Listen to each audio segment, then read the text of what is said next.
और आज की तारीख में हिंदुओं की किसी भी जाति का बट जाना सीधे सीधे भारत में मौजूद जिहादी ताकतों का सशक्तिकरण करना है और देश में गज़वाए हिंद का दरवाज़ा खोलना है।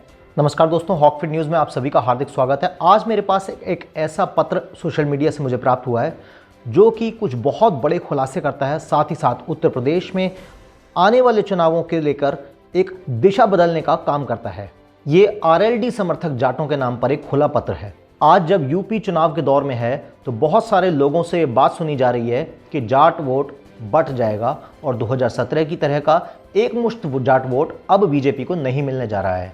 इस पत्र को लिखने वाले का मानना है कि ये कोई सामान्य चुनाव नहीं है, ये भारतीय संस्कृति और हिंदू धर्म के जीवन और मरण का प्रश्न है और आज की तारीख में हिंदुओं की किसी भी जाति का बट जाना सीधे सीधे भारत में मौजूद जिहादी ताकतों का सशक्तिकरण करना है और देश में गज़वाए हिंद का दरवाज़ा खोलना है।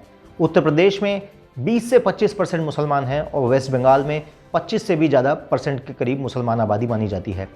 अब ज़रा सोचिए कि यूपी के वेस्ट बंगाल बनने में सिर्फ मुश्किल से 5-7% का फासला है। वेस्ट बंगाल में अब क्या हालत है किसी को बताने की ज़रूरत अब नहीं है।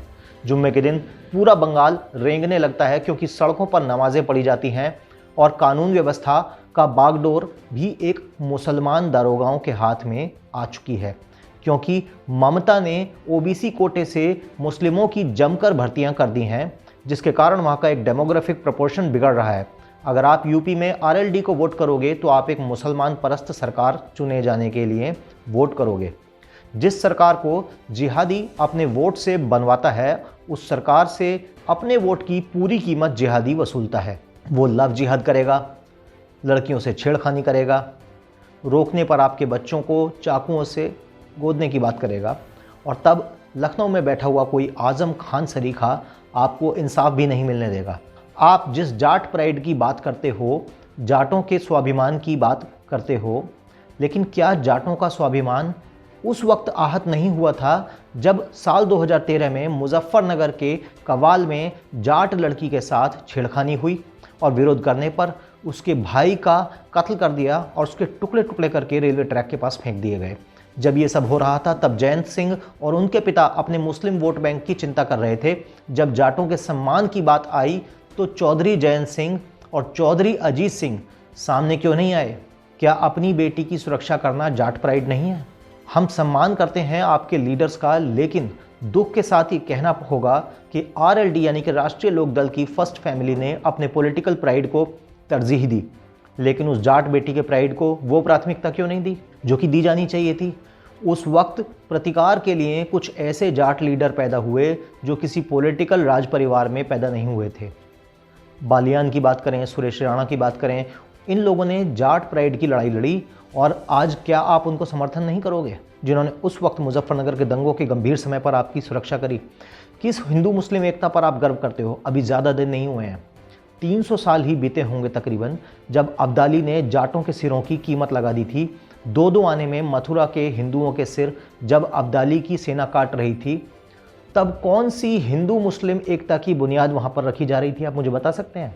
जब अब्दाली हिंदू महिलाओं को कैद करके, जिनमें जाट महिलाएं भी शामिल थीं, उन्हें काबुल और कंधार लेकर जा रहा था, तब कौन सी गंगा जमुनी तहजीब की नींव रखी जा रही थी? चौधरी चरण सिंह की राजनीति जाट स्वाभिमान नहीं है और जाट प्राइड तब होगा जब आप महाराजा सूरजमल की तरह सोचोगे, जिन्होंने अहमद शाह अब्दाली की चुनौती से अपने राज्य की यथासंभव सुरक्षा करी। पानीपत की तीसरी लड़ाई में किसी विवाद की वजह से मराठों और जाटों के रास्ते अलग हो गए थे और इसकी कीमत मथुरा की बर्बादी के रूप में इस देश को, हिंदू धर्म को उठानी पड़ी थी।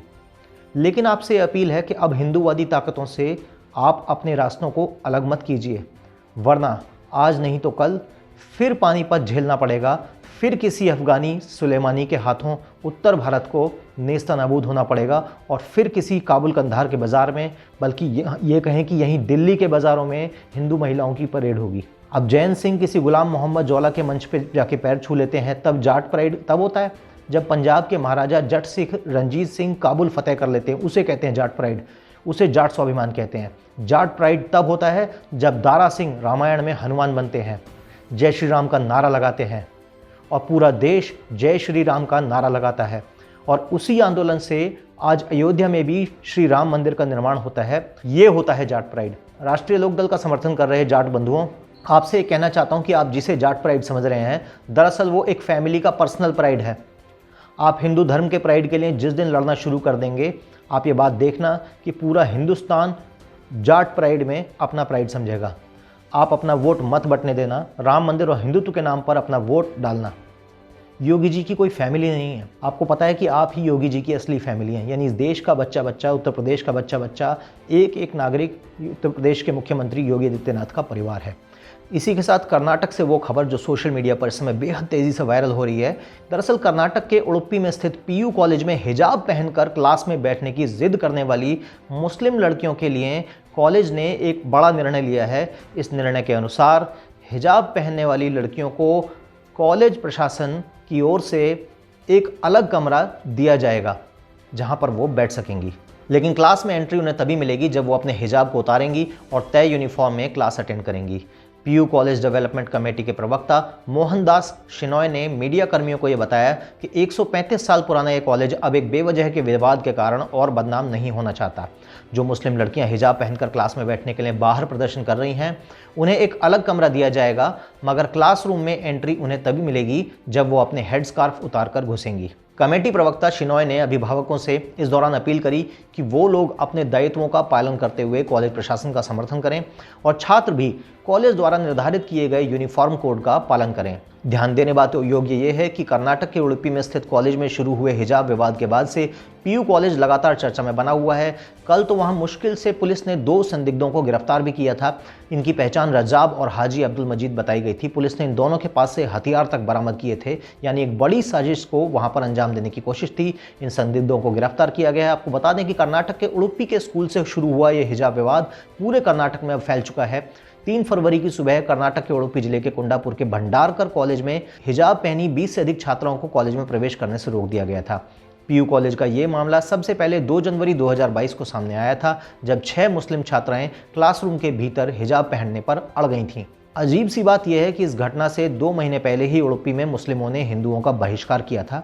इसके पीछे गौहत्या का विरोध करना मुख्य कारण था, लेकिन इन बातों को वामपंथी मीडिया आपको नहीं दिखाएगा।